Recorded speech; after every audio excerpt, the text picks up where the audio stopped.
जय Hind dear student. Today we are going to discuss about isotopes. क्या होते हैं आइसोटोप्स, यह हम जानेंगे इस लेक्चर में। तो आइसो का मतलब क्या होता है? आइसो का मतलब होता है बेटे बराबर। बराबर का मतलब इक्वल। और टोप्स का मतलब होता है, टोप्स का मतलब होता है प्लेस या स्थान। अगर इन शॉर्ट मैं बताऊं तो बराबर स्थान, या मैं आपको कहूं तो इक्वल प्लेस, यही बताना चाह रहा हूँ। इक्वल प्लेस का मतलब क्या हुआ? यानी कि 1913 में एक साइंटिस्ट थे जिनका नाम, इंग्लिश साइंटिस्ट थे या ब्रिटिश साइंटिस्ट थे, और जिनका नाम था फ्रेडरिक सोडी। तो फ्रेडरिक सोडी ने ये अपना एक कॉन्सेप्ट दिया, और इस कॉन्सेप्ट को मतलब कि देने वाले वो पहले व्यक्ति थे। उन्होंने क्या दिया कि कोई भी एटम केमिकल रूप से या केमिकली कह सकते हैं कि समान, उन्होंने कहा कि केमिकली समान होते हैं, यानी कि केमिकल प्रॉपर्टी उनकी समान हो सकती है, एक जैसी ही हो सकती है, और फिर भी उनके एटॉमिक वेट अलग अलग हो सकते हैं। इन्होंने सबसे पहले यह कॉन्सेप्ट दिया। क्या कॉन्सेप्ट दिया? कि केमिकली समान हो सकते हैं, फिर भी इनके एटॉमिक वेट क्या हो सकते हैं? अलग अलग हो सकते हैं। और इससे रिलेटेड जो एटम को उन्होंने नाम दिया, उस एटम को कहा कि वो आइसोटोप्स होंगे, कि केमिकली वो समान होंगे, लेकिन उनका एटॉमिक वेट, मतलब कि एटॉमिक वेट उनका अलग अलग होगा। उन्होंने उसको कहा कि वो आइसोटोप्स है। अब ऐसे आइसोटोप्स का जो वर्ड था, मतलब आइसोटोप्स का जो वर्ड था, वो 1913 में सबसे पहले ब्रिटिश साइंटिस्ट फ्रेडरिक सोडी ने दिया था। ठीक है, तो अब आपको समझ में आ गया होगा कि फ्रेडरिक सोडिक ने क्या कहा। उन्होंने कहा कि केमिकली कोई भी जो एलिमेंट होगा वो समान होगा, तो केमिकल प्रॉपर्टी को कौन रिप्रेजेंट करता है? एटॉमिक नंबर रिप्रेजेंट करता है। तो एटॉमिक नंबर क्या होने वाला है? सेम होने वाला है। लेकिन उन्होंने क्या कहा कि एटॉमिक वेट उनके अलग अलग हो सकते हैं। तो एटॉमिक वेट अलग होने का मतलब क्या हुआ? कि atomic number same, atomic weight different, जिन एटम के होंगे उन्हें हम आइसोटोप्स बोलेंगे। एग्जैक्टली यही डेफिनेशन ही बन गया आइसोटोप्स का। अगर यही डेफिनेशन बन गया आइसोटोप्स का, तो क्या बना है उसको मैं यहाँ पर नोट कर लेता हूँ। तो यही बनेगा, the atom of the same element, कह रहा है कि atoms of the same element having the same atomic number Z but the different mass number A, यानी कि मास नंबर को ए से रिप्रेजेंट करते हैं और एटॉमिक नंबर को जेड से रिप्रेजेंट करते हैं। तो डिफरेंट मास नंबर होगा, आर कॉल्ड आइसोटोप्स। इसी को हम क्या बोलते हैं? आइसोटोप्स बोलते हैं।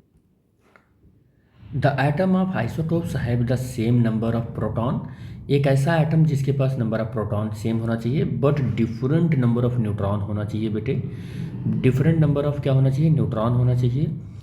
इन देयर न्यूक्लियाई, न्यूक्लियस कह सकते हैं। और since they have same number of electron outside the nucleus, so there the chemical properties are also same. ये सारी प्रॉपर्टी अगर होती है तो हम उसको आइसोटोप्स कहते हैं। एग्जाम्पल के तौर पर मैं आपको दिखाना चाहूँगा कि एग्जाम्पल, जैसे एक एग्जाम्पल नंबर फर्स्ट देते हैं।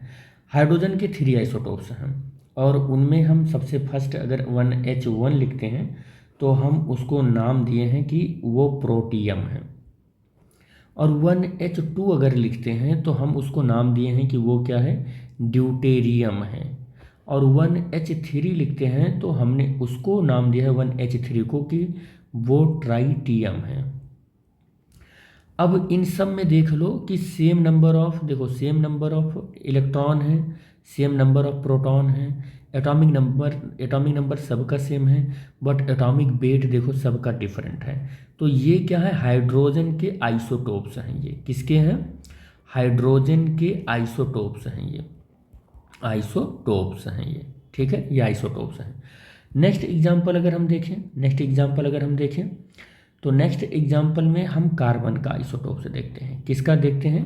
कार्बन का आइसोटोप्स देखते हैं। Isotopes of carbon, isotopes of carbon, carbon का आइसोटोप्स देखें तो इसके दो आइसोटोप्स है 6C12 और 6C13, इसके दो आइसोटोप्स हैं।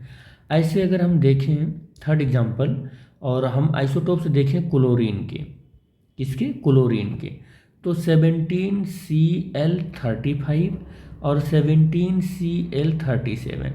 अब इसमें आप देख रहे हो कि इसमें दोनों में प्रोटॉन सेम है, इसमें देख रहे हो प्रोटॉन सेम है, इलेक्ट्रॉन सेम है, इलेक्ट्रॉन सेम है। अब आप मास नंबर डिफरेंट भी देख रहे हो, मास नंबर आप देखो डिफरेंट भी देख रहे हो, आप डिफरेंट देख रहे हो मास नंबर। इसमें नंबर ऑफ न्यूट्रॉन भी डिफरेंट है, देखो 6 में से 7, 12 में से 6 जाएगा तो 6 इसमें नंबर ऑफ न्यूट्रॉन। इसमें कितने हैं, इसमें 7 नंबर ऑफ न्यूट्रॉन। इसमें देख लो कि इसमें 18 न्यूट्रॉन है, और इसमें 19 न्यूट्रॉन, कितना हो जाएंगे, 18 19 20 न्यूट्रॉन हो जाएंगे, इसमें 20 न्यूट्रॉन हो जाएंगे। तो जैसा कि डेफिनेशन में क्या बोला गया कि डिफरेंट नंबर ऑफ न्यूट्रॉन होना चाहिए, और क्या होना चाहिए, मास नंबर उनका डिफरेंट होना चाहिए, और सेम उनके इलेक्ट्रॉन और प्रोटॉन होने चाहिए। वो सारे फीचर्स यहाँ मिल रहे हैं, वो सारे फीचर्स यहाँ मिल रहे हैं, जितने भी एग्जाम्पल हमने बताए। आइसोटोप से जुड़ी कुछ बहुत इम्पॉर्टेंट बातें हैं जिनको हम लोग अब डिस्कस करेंगे। नंबर 1 जो नोट पॉइंट है वो क्या है कि अभी तक जितने भी खोजे गए आइसोटोप्स हैं उनमें सबसे ज़्यादा आइसोटोप्स किन के हैं, टीन के हैं। टीन को हम Sn से, इसका जो केमिकल सिंबल है, केमिकली जो सिंबल है वो Sn है। और कितने हैं, लार्जेस्ट नंबर ऑफ आइसोटोप्स हैं, इसके नंबर ऑफ आइसोटोप्स हैं अप्रॉक्सीमेटली अगर मैं आपको बताऊं तो वो कितने हैं, 10 हैं। कितने हैं, 10 हैं। पहला ये नोट पॉइंट हो गया। सेकंड पॉइंट अगर मैं नोट पॉइंट आपको बताएं कि तो isotopes there are two type. Isotopes के अगर मैं लिखूं टाइप, तो isotopes are of two kind, दो तरीके के होंगे। नंबर 1 स्टेबल आइसोटोप्स, एक क्या होता है, स्टेबल आइसोटोप्स, और दूसरा क्या होता है, अनस्टेबल आइसोटोप्स।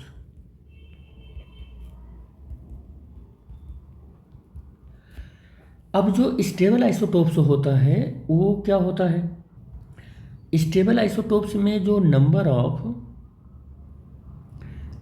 प्रोटॉन होता है बेटा, याद रखना, नंबर ऑफ प्रोटॉन वो नियरली इक्वल टू द, या लगभग एकदम इक्वल टू द ही हो जाता है। कभी कभी आप अगर देखें तो वो क्या होता है, nearly equal to the number of proton होता है। क्या होता है, नंबर ऑफ प्रोटॉन होता है, ये याद रखना आप, नंबर ऑफ प्रोटॉन होता है। इसको स्टेबल आइसोटोप्स को कहते हैं। नंबर ऑफ प्रोटॉन P और nearly equal to the number of, अरे दोनों साइड प्रोटॉन ही हो गया, एक साइड न्यूट्रॉन होना चाहिए भाई, neutron, number of neutron.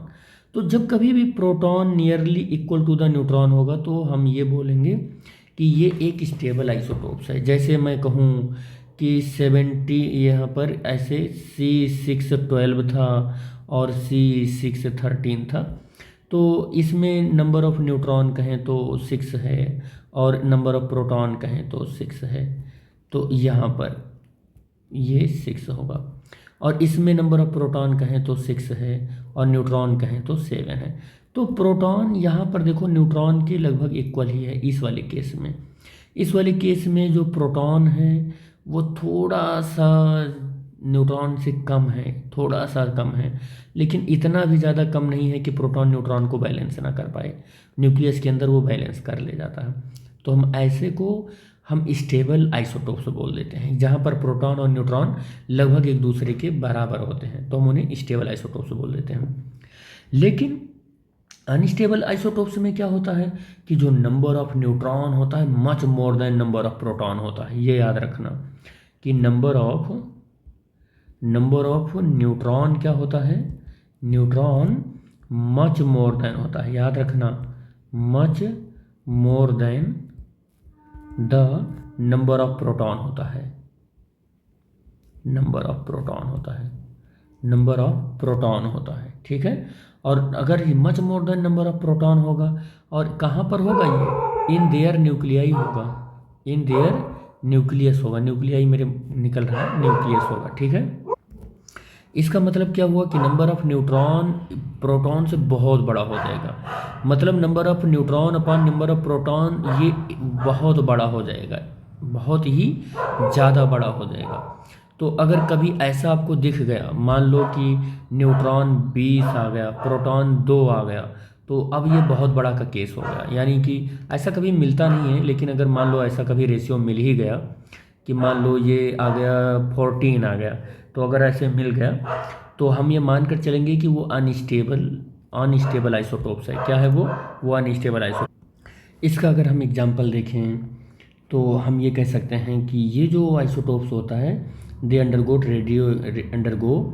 Radio active decay and और the great medical and industrial use. जो आइसोटोप्स का यूज होता है वो कहाँ पर होता है? आइसोटोप्स का यूज वो होता है मेडिकल फील्ड में या इंडस्ट्रियल यूज में। अब हम इनका एक कॉमन तौर पर अगर हम जो चीज़ें समझे हैं उसको थोड़ा सा और एक्सप्लोर करें, तो जैसे हमने एग्जांपल लिया कि 92 यूरेनियम 92 और 235 है अपने पास, और यूरेनियम 92 है और 238 है। ठीक है, ये दो हमारे पास आइटम है। तो हम अगर देखें यहाँ पर तो हमारे पास प्रोटॉन कितने हैं? 92 है। प्रोटॉन यहाँ पर कितने हैं? 92 हैं। लेकिन अगर आप और ध्यान से क्लियरली देखें तो यूरेनियम 92 235 के पास जो नंबर ऑफ न्यूट्रॉन हैं वो 46 हैं, वो 43 होंगे, और इसके पास जो न्यूट्रॉन होंगे 146 होंगे। इसके पास जो न्यूट्रॉन होंगे 146 होंगे। अब आप अगर देखें ध्यान से तो P जो हमारा न्यूट्रॉन है वो P से क्या है? बड़ा है। और ऐसा नहीं है कि लगभग 1.5-2 गुना बड़ा है। आप ये चीज़ देख रहे होंगे। तो ये हमारा क्या है? इस तरीके का जो न्यूक्लियस है ना, ये क्या है? एक अनस्टेबल आइसोटोप्स है ये। और आप देख रहे हैं कि नंबर ऑफ प्रोटॉन दोनों का सेम है और एटॉमिक वेट दोनों का डिफरेंट है। एक अनस्टेबल आइसोटोप्स हैं, और ये जो अनस्टेबल आइसोटोप्स हैं ये एक रेडियो एक्टिव आइसोटोप्स कहलाते हैं। इनको हम क्या बोलते हैं? रेडियो एक्टिव आइसोटोप्स कहलाते हैं,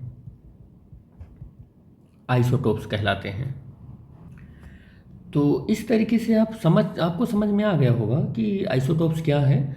तो एग्जैक्टली आइसोटोप्स के बारे में इतना ही इन्फॉर्मेशन देना था हमको, तो हमने दे दिया। हम लोग नेक्स्ट लेक्चर में मिलेंगे, आइसोबार को के टॉपिक को समझेंगे, उसके बाद आइसोटोन्स को समझेंगे। तो इस लेक्चर में बस हम लोग यहीं तक डिस्कस करेंगे। Thanks for watching the video. Thank you बेटा।